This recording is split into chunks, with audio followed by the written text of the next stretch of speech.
नमस्कार बच्चों, कैसे हैं आप सब। आशा करती हूँ आप सभी अच्छे होंगे, स्वस्थ होंगे, खुश होंगे और अपनी पढ़ाई भी अच्छे से कर रहे होंगे। तो जैसा कि आप सभी जानते हैं, मैं हूँ आपकी हिंदी की अध्यापिका और मैं स्वागत करती हूँ आप सभी का आईसीटी वर्चुअल क्लासरूम में।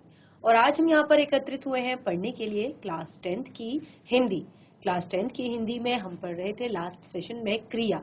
तो जैसे कि मैंने आप लोग को बताया कि क्रिया आपको लगता है कि बहुत ही नॉर्मल, बहुत ही सिंपल आपका टॉपिक है, लेकिन जब आप क्रिया को, और जो हिंदी व्याकरण है हमारा, वो पूरा आपस में इंटररिलेटेड एक पूरा टॉपिक है जिसमें सारी चीजें आपस में रिलेटेड होती हैं। तो इसमें हमने क्रिया के लिए बोला था कि क्रिया जो है, आपने हर जगह देखा होगा कि क्रिया कैसे अपने आप को परिवर्तित करती है, कैसे चेंज करती है, कैसे अकर्मक क्रिया है, एक क्रिया, कर्मक क्रिया, द्विकर्मक क्रिया, ये सारी चीजें आपने पढ़ी होंगी अपने हिंदी व्याकरण में। तो क्यों ना हम क्रिया के इस टॉपिक को यहाँ पर एक बार पढ़ें, एक बार रिवाइज करें और इसको दोबारा से हम अच्छे से समझें। तो काफी कुछ हमने लास्ट सेशन में क्रिया के अपने इस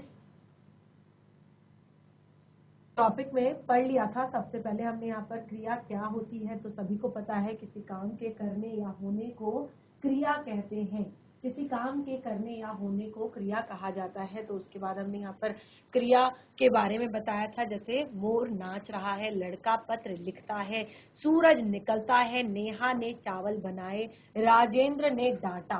ठीक है, तो इस तरह से हमने यहाँ पर कुछ शब्द बताए और जिसमें हमने ये अंडरलाइन किए गए हैं जो शब्द, ये आपकी क्रिया है। उसके बाद हमने यहाँ पर बताया कि क्रिया के अभाव में कोई भी वाक्य जो है वो पूर्ण नहीं होता है। क्रिया जब होती है तो वाक्य पूर्ण होता है। तो यहाँ पर देख सकते हैं आप एग्जाम्पल्स, ईशान गेंद, तो यहाँ पर क्रिया नहीं है तो आपका वाक्य जो है अपूर्ण है। उसी तरह से नेक्स्ट अगला देखिए, ईशान गेंद खेल रहा है, तो ये क्या है, क्रिया सहित पूर्ण वाक्य है, यानी कि यहाँ पर क्रिया है तो इसीलिए ये वाक्य क्या है, पूर्ण वाक्य है। उसके बाद एक से अधिक क्रियाएं, कभी कभी वाक्य में क्या होता है कि एक से अधिक क्रियाएं भी होती हैं। जैसे पार्क में जाकर खूब दौड़ा, मैं पार्क में जाकर खूब दौड़ा, तो जाकर और दौड़ा, ठीक है, जाकर एक अपने आप में क्रिया है और दौड़ा भी एक क्रिया है। मैं विद्यालय से आकर खूब सोया, ठीक है, तो आकर भी क्रिया है और सोना भी क्रिया है। तो एक से अधिक क्रियाएं जहां पर होती हैं उसे क्या कहते हैं, कई बार एक से अधिक क्रियाएं भी होती हैं। उसके बाद हमने यहाँ पर मेन चीज जो पढ़ी थी वो थी धातु। तो धातु क्या है, ये हमने बताया था कि क्रिया के मूल रूप को धातु कहते हैं। जो क्रिया का मूल रूप होता है, जैसे मैंने आपको बहुत सारे एग्जाम्पल यहाँ पर दिए थे कि जैसे हम कहते हैं सोना, खाना, पढ़ना, चलना, लिखना, तो अगर हम इनमें जो ये लगे हुए ना ना ना प्रत्यय है इन्हें हटा दें तो ये हो जाएगा पढ़, सो, खा, जा, लिख। तो इस तरह से जो क्रिया का मूल रूप है उसे धातु कहा जाता है, यानी कि जो बिना प्रत्यय के है उसे धातु कहा जाता है। और क्रिया का सामान्य रूप, अगला हमने पढ़ा था क्रिया का सामान्य रूप।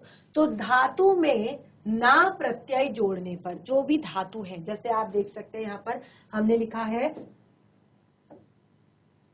पढ़, सो, दौड़, लिख, चल, बैठ, ठीक है, तो ये क्या है, आपके धातु है, क्रिया के मूल रूप है, धातु है। और इनमें आपने सब में ना प्रत्यय जोड़ा है, पढ़ ना, पढ़ना, सो ना, सोना, दौड़ ना, दौड़ना, लिख ना, लिखना। और देखिए हम ना के अलावा भी कई बार बहुत सारे प्रत्यय जोड़ते हैं। जैसे आप यहाँ पर मैंने एग्जांपल दिया है कि लिख शब्द है, तो लिख में हम ता प्रत्यय भी जोड़ सकते हैं, ते प्रत्यय भी जोड़ सकते हैं, ती प्रत्यय भी जोड़ सकते हैं। तो ये क्या है, क्रिया का मूल रूप है जिसमें हम प्रत्यय जोड़कर क्या बनाते हैं, क्रिया का सामान्य रूप बनाते हैं। जैसे लिखता, पढ़ता, चलता, खाता, बैठता, चलना, बैठना, लिखना, पढ़ना, सोना, गाना, ठीक है। तो ये था क्रिया का सामान्य रूप। उसके बाद हमने यहाँ पर क्रिया के भेद, जो सबसे मेन टॉपिक है क्रिया के भेद, वो हमने यहाँ पर डिस्कस किया। जो पूरे हिंदी व्याकरण में आपकी यही चीज जो है सबसे ज्यादा मेन होती है, क्रिया के भेद। तो हमने दो आधार पर यहाँ पर क्रिया के भेदों को एक तरह से डिवाइड किया है, अलग अलग किया है दो आधार पर। सबसे पहले हमने यहाँ पर क्रिया के भेद बताए हैं कर्म के आधार पर। कर्म के आधार पर क्रिया के भेद, तो दो भेद होते हैं कर्म के आधार पर। उसके बाद दूसरा हमने बताया है रचना के आधार पर क्रिया के भेद।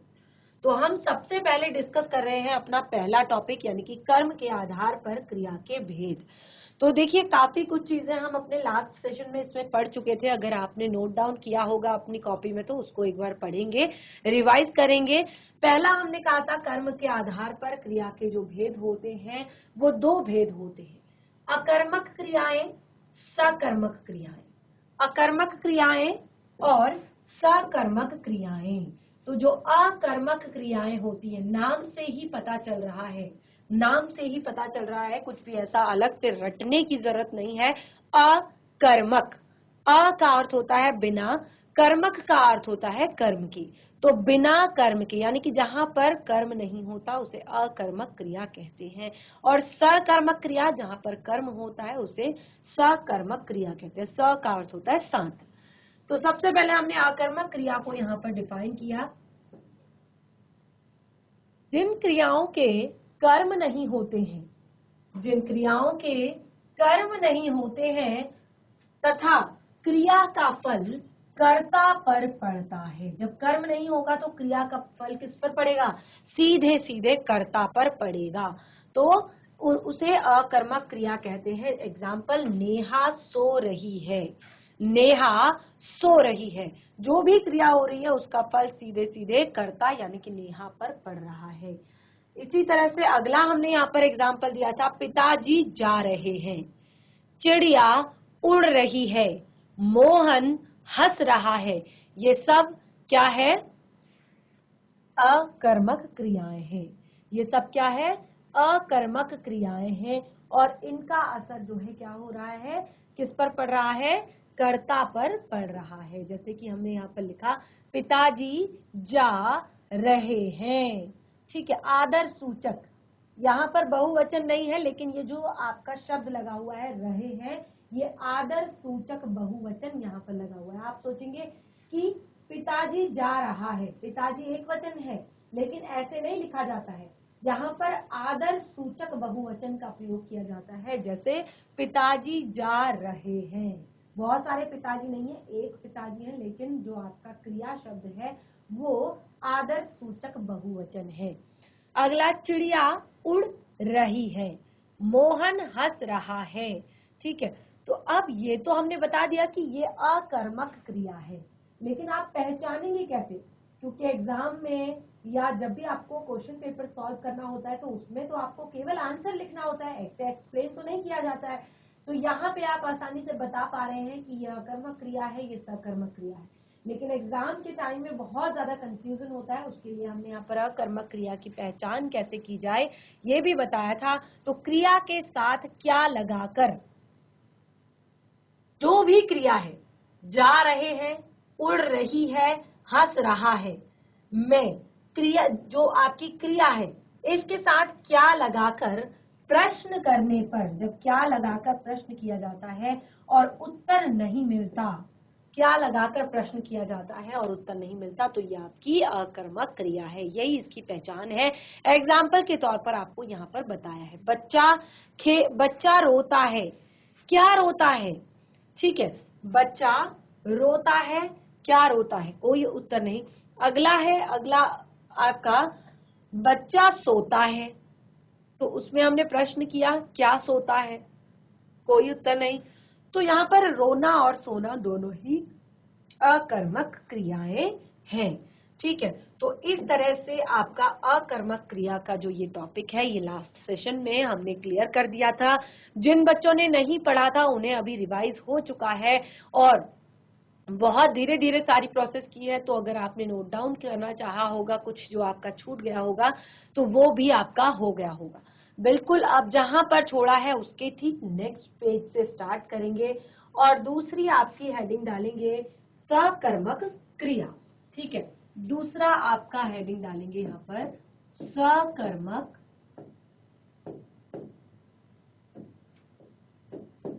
क्रिया।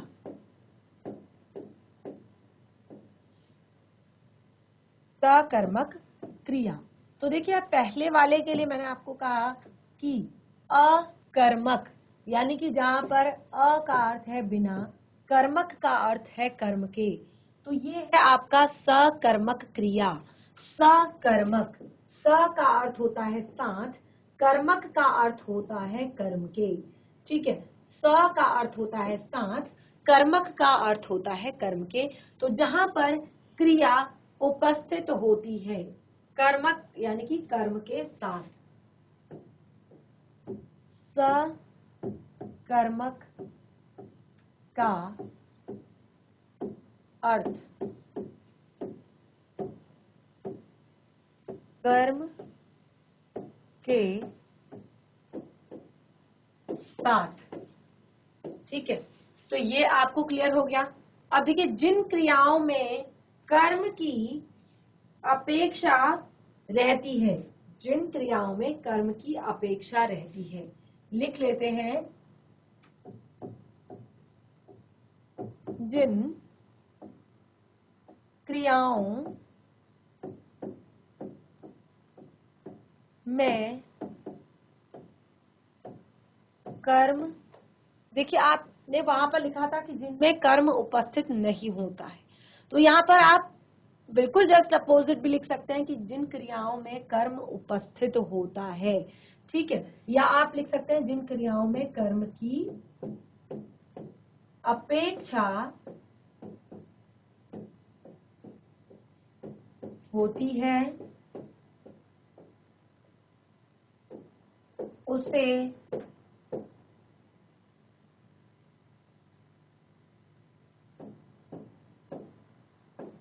सकर्मक क्रिया कहते हैं, उसे सकर्मक क्रिया कहते हैं। एग्जाम्पल लिख लेते हैं।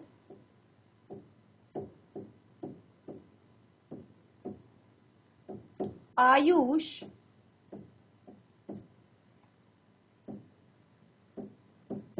पुस्तक पढ़ रहा है। आयुष पुस्तक पढ़ रहा है। नेहा टीवी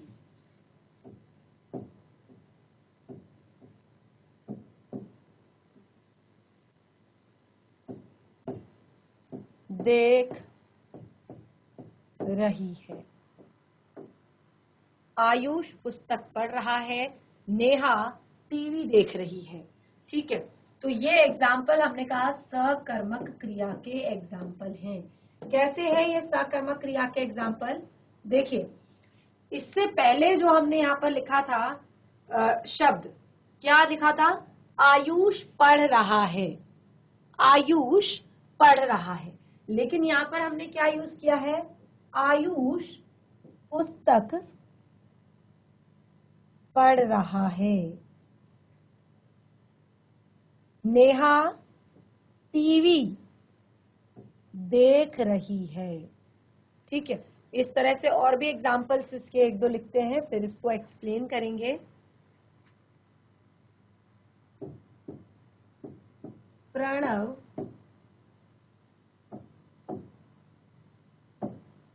ने पत्र लिखा। प्रणव ने पत्र लिखा। पिताजी मिठाई, पिताजी मिठाई लाए हैं। ठीक है,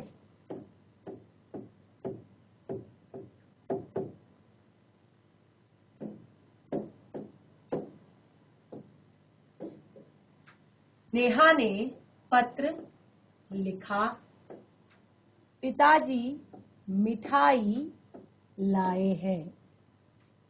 नेहा ने पत्र लिखा, प्रणव ने पत्र लिखा, पिताजी मिठाई लाए हैं। तो अब यहाँ पर देखिए, आयुष पुस्तक पढ़ रहा है, नेहा टीवी देख रही है और पिताजी मिठाई लाए हैं, प्रणव ने पत्र लिखा। ठीक है, तो यहाँ पर ये जो चारों शब्द हैं, यानी कि पढ़ रहा है, देख रही है, लिखा, लाए, ये सब क्या है? सकर्मक क्रियाएं हैं। ये सब क्या है? सकर्मक क्रियाएं हैं। ये कैसे सकर्मक क्रियाएं हैं? क्योंकि यहाँ पर कर्म जो है उपलब्ध है, कर्म यहाँ पर है। कौन कौन से हैं यहाँ पर कर्म?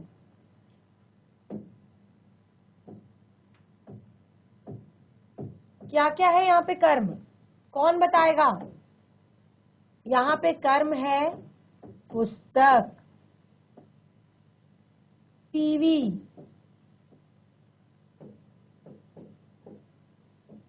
पत्र, मिठाई, ये सब क्या है? कर्म है। आयुष पढ़ रहा है, अकर्मक क्रिया, लेकिन आयुष पुस्तक पढ़ रहा है, सकर्मक क्रिया। नेहा देख रही है, अकर्मक क्रिया। नेहा टीवी देख रही है, सकर्मक क्रिया। इसी तरह से प्रणव ने लिखा, अकर्मक क्रिया। प्रणव लिख रहा है, अकर्मक क्रिया। प्रणव ने पत्र लिखा, सकर्मक क्रिया। प्रणव पत्र लिख रहा है, सकर्मक क्रिया। पिताजी बाजार से आ रहे हैं या पिताजी बाजार को जा रहे हैं, ठीक है, अकर्मक क्रिया। लेकिन पिताजी मिठाई लाए हैं, तो ये आपका सकर्मक क्रिया। ठीक है, इस तरह से ये आपने सकर्मक क्रिया के एग्जाम्पल यहाँ पर देख लिए। तो देखिए यहाँ पर क्या होता है कि जो आपकी क्रिया है, जो आपका एक तरह से जो आपका अकर्मक क्रियाएं होती हैं, उसमें क्या होता है, कर्ता, जो कर्म का क्रिया का फल होता है वो सीधे किस पर पड़ता है? कर्ता पर पड़ता है, क्योंकि वहां पर कर्म उपस्थित नहीं होता है। ठीक है, उसका क्रिया का सीधा फल जो है वो कर्म पर पड़ता है। लेकिन यहाँ पर क्रिया का सीधा फल जो है वो कर्म पर पड़ रहा है, वहां कर्ता पर पड़ता है। और सकर्मक क्रिया में वहां पर जो अकर्मक क्रिया होती है उसमें कर्ता पर पड़ता है और सकर्मक क्रिया में कर्म पर क्रिया का फल पड़ रहा है। तो पिताजी मिठाई लाए, ठीक है, पिताजी मिठाई लाए। अभी अभी आपने यहाँ पर देखा, जो आपकी अकर्मक क्रिया थी, पिताजी जा रहे हैं, पिताजी जा रहे हैं, तो आपकी यह कर्मक क्रिया थी। ये तो यहाँ पर कर्म उपस्थित नहीं था, तो जो क्रिया थी वो पिताजी यानी कि कर्ता के आधार पर थी। अब हम सकर्मक क्रिया पढ़ रहे हैं, तो सकर्मक क्रिया में आपका जो एक तरह से क्रिया होती है वो कर्म के आधार पर होती है। जैसे यहाँ पर देखिए, प्रणव ने पत्र लिखा, प्रणव ने पत्र लिखा, या आप देख सकते हैं लिखा, पत्र लिखा। तो पत्र क्या है?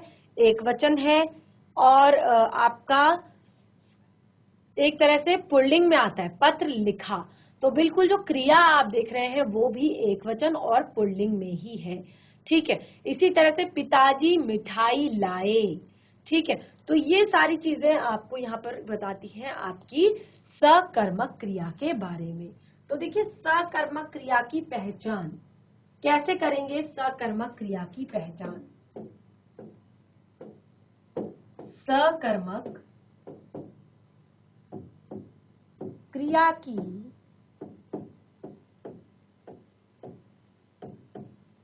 पहचान, सकर्मक क्रिया को कैसे पहचाना जाएगा? अब देखिए कैसे पहचानेंगे। जैसे हमने अकर्मक क्रिया में, अकर्मक क्रिया की पहचान हमने कैसे की थी? अकर्मक क्रिया की पहचान में हमने क्रिया के साथ क्या लगाकर प्रश्न किया था और हमें उत्तर नहीं मिला था। ठीक है, जहां पर हमें उत्तर नहीं मिला वो हमारी अकर्मक क्रिया है, जहां पर हमें उत्तर मिलेगा वो हमारी सकर्मक क्रिया है। ठीक है, तो अकर्मक क्रिया में हमें कोई उत्तर इसमें नहीं मिला। तो देखिए यही एक इसकी भी पहचान है कि सकर्मक क्रिया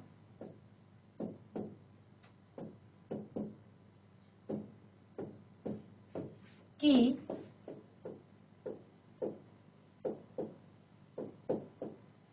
पहचान के लिए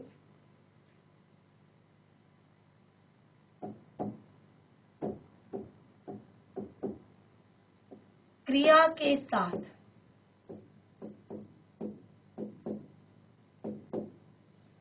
सकर्मक क्रिया की पहचान के लिए क्रिया के साथ क्या, किसे या किसको, क्या, किसे या किसको लगाकर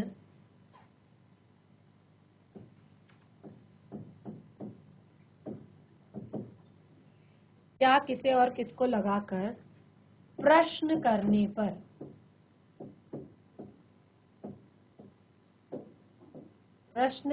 पर उत्तर प्राप्त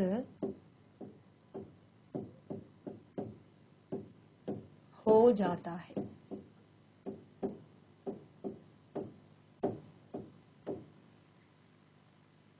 क्रिया के साथ क्या, किसे, किसको लगाकर जब प्रश्न किया जाता है तो यहाँ पर उत्तर प्राप्त हो जाता है और इसे ही हम सकर्मक क्रिया की पहचान कहते हैं। एग्जाम्पल देखिए, कुछ एग्जाम्पल यहाँ पर मैं आपको देती हूँ।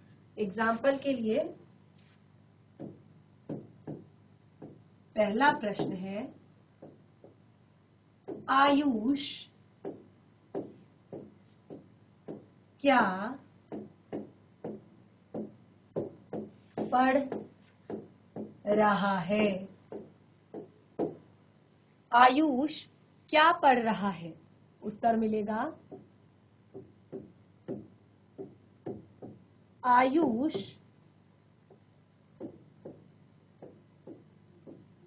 पुस्तक पढ़ रहा है। आयुष पुस्तक पढ़ रहा है। तो हमने यहाँ पर कहा था कि क्या लगाकर जब हम प्रश्न करेंगे, ठीक है, जब हम क्या लगाकर प्रश्न करेंगे तो हमें यहाँ पर उत्तर मिल जाएगा। जब हमें उत्तर मिल जाता है तो उसे हम कहते हैं सकर्मक क्रिया। आयुष क्या पढ़ रहा है? आयुष पुस्तक पढ़ रहा है। ठीक है, अगला लेते हैं हम एग्जाम्पल यहाँ पर एक और।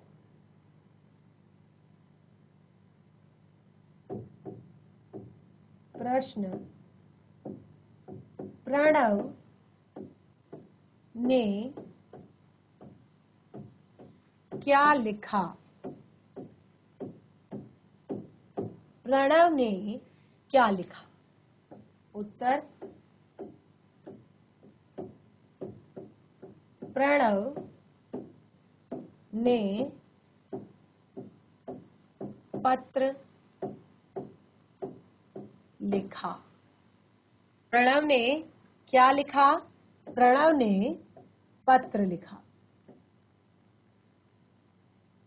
ठीक है, तो जहां पर क्या लगाने के बाद आपको उत्तर मिल जाता है, आपको उत्तर प्राप्त हो जाता है, उसको कहते हैं आपकी सकर्मक क्रिया। क्या कहते हैं? सकर्मक क्रिया। ठीक है, तो ये हमने देख लिया कि क्या लगाने से आपको कर्म कारक मिलता है, यानी कि जैसे आपने क्या लगाया तो आपको कर्म कारक मिल गया। जैसे ऊपर आयुष क्या पढ़ रहा है, तो आयुष पुस्तक पढ़ रहा है, आपको कर्म कारक मिल गया। प्रणव ने क्या लिखा? प्रणव ने पत्र लिखा, आपको कर्म कारक मिल गया। तो इस तरह से आप अकर्मक क्रिया और सकर्मक क्रिया की पहचान कर सकते हैं। तो जो पहला भेद हमारा यहाँ पर था क्रिया का, जिसमें दो भेद बताए गए थे, एक आपका अर्थ के आधार पर और दूसरा आपका कर्म, एक आपका कर्म के आधार पर और दूसरा आपका रचना के आधार पर। ठीक है, तो कर्म के आधार पर आपका यहाँ पर क्लियर हो चुका है, लेकिन क्योंकि हमने यहाँ पर कर्म के आधार पर एक अकर्मक और सकर्मक क्रियाएं ही पढ़ी हैं, तो कर्म के आधार पर हम सकर्मक क्रिया के भेद भी पढ़ लेते हैं। सकर्मक क्रिया के भेद, क्रिया के भेद, सकर्मक क्रिया के भेद। तो जो आपकी सकर्मक क्रिया है इसके दो भेद होते हैं। सकर्मक क्रिया के दो भेद होते हैं, एक कर्मक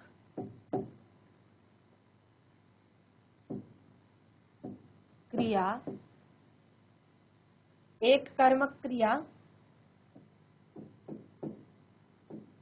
द्विकर्मक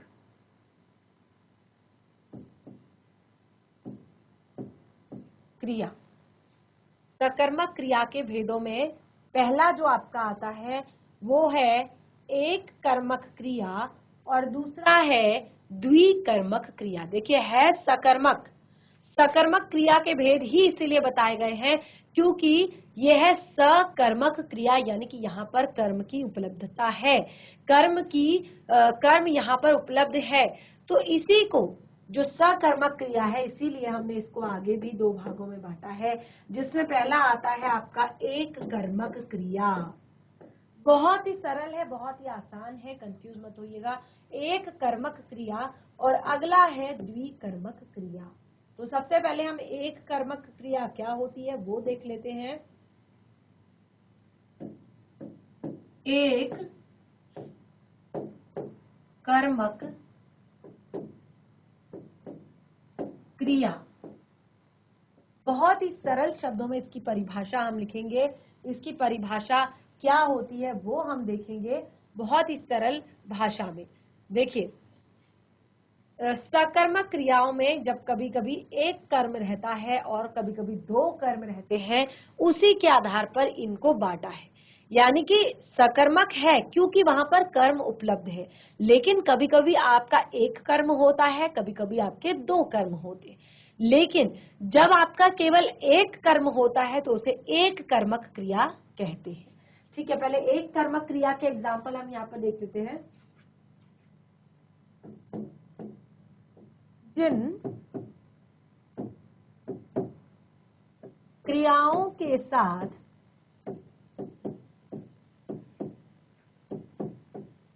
एक कर्म होता है,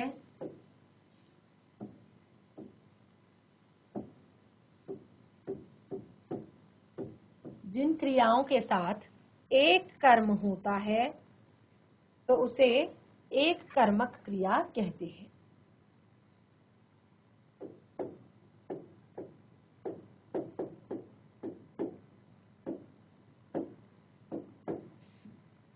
एक कर्मक क्रिया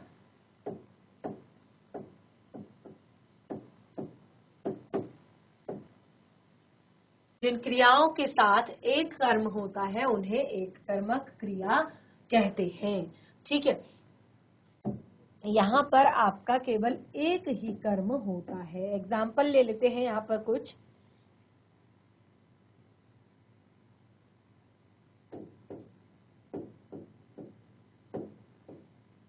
माता खाना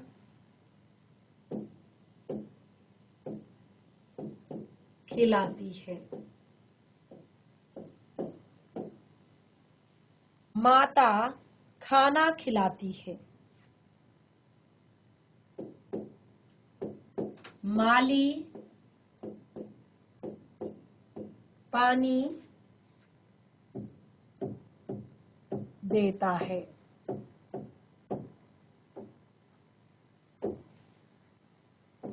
नंबर 3 है आपका अध्यापिका, अध्यापिका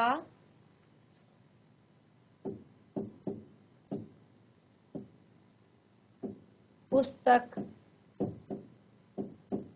पढ़ती है। तो यहाँ पर 3 एग्जाम्पल मैंने आपको दिए।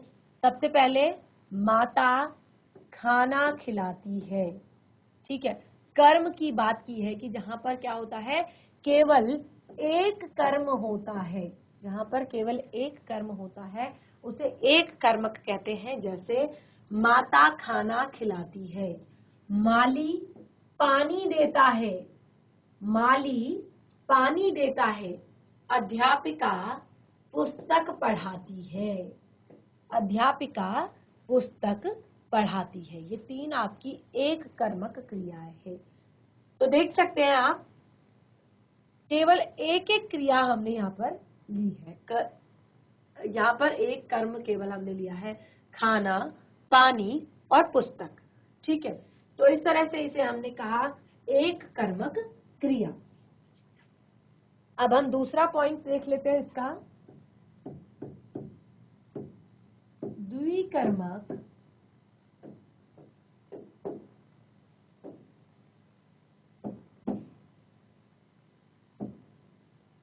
द्विकर्मक क्रिया। द्विकर्मक क्रिया, देखिए एक कर्मक क्रिया हमने पढ़ा, अब हम पढ़ रहे हैं द्विकर्मक क्रिया। तो बिल्कुल क्लियर हो रहा है, जब आप एक कर्मक को पढ़ रहे हैं तो आपको द्विकर्मक क्रिया जो है बहुत ही आसानी से समझ में आ जाती है, बहुत ही इजीली समझ में आ जाती है। कैसे? अभी तक हमने एक कर्मक में कहा कि जहां पर एक कर्म होता है, ठीक है, जहां पर एक कर्म होता है उसको हमने एक कर्मक कहा। और बहुत ही आसान, बहुत ही सरल, जिन क्रियाओं के साथ, जिन क्रियाओं के साथ दो कर्म होते हैं, जिन क्रियाओं के साथ दो कर्म होते हैं उन्हें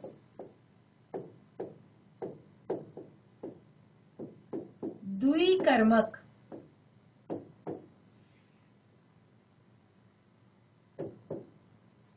क्रिया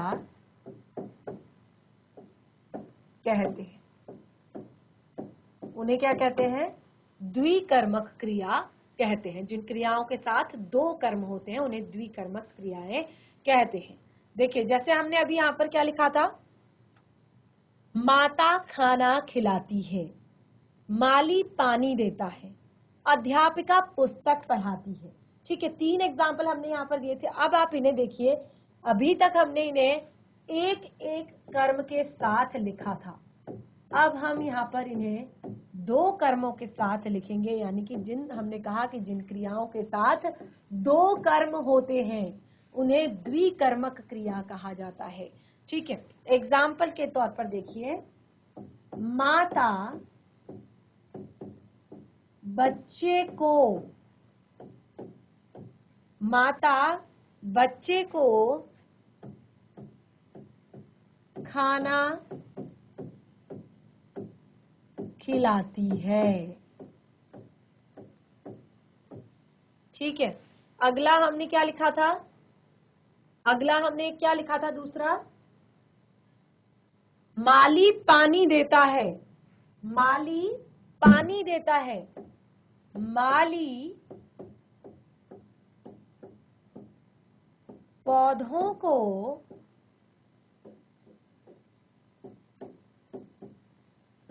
पानी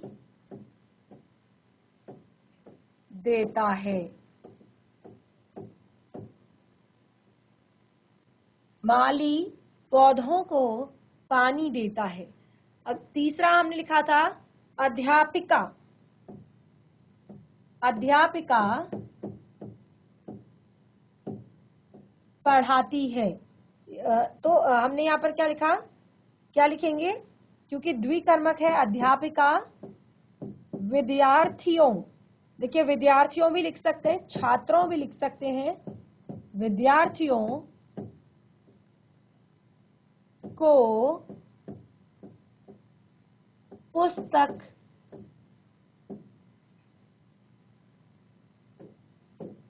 पढ़ाती है। अध्यापिका विद्यार्थियों को पुस्तक पढ़ाती है। पहले वाले एग्जाम्पल भी आपने नोट डाउन किए हैं और ये एग्जाम्पल भी आप नोट डाउन कर रहे हैं। तो यहाँ पे क्या आंसर आपको दिख रहा है? माता बच्चे को खाना खिलाती है। ठीक है, यहाँ पर बच्चा और खाना दो कर्म है।